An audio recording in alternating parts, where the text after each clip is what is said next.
আপনাদের একটা জিনিস দেখাই। এই যে অনেক দূরে নৌকাটা দেখছেন? আমরা কিন্তু পাড়ে আছি।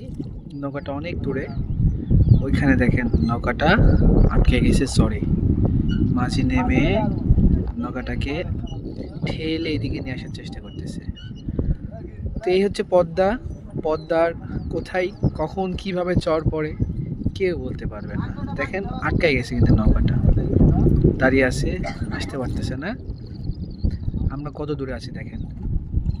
এইটা পার এখানে কিন্তু অনেক পানি।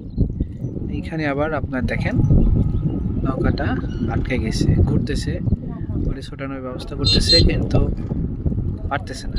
দেখেন তো পদ্মা পাড়ের জীবন অনেক চ্যালেঞ্জিং। রাতারাতি সব কিছু চেঞ্জ হয়ে যায়। আজকে একরকম দেখবেন, কালকে আবার আরেক রকম। এই হচ্ছে পদ্মা নদী। দেখেন মাঝি আপ্রাণ চেষ্টা করছে তার নৌকাটাকে চর থেকে ছোটানোর, কিন্তু মনে হয় যাত্রীদেরকে নামতে হবে ওখানে। তো ধন্যবাদ আমার ব্লগটা দেখার জন্য। আসসালামু আলাইকুম।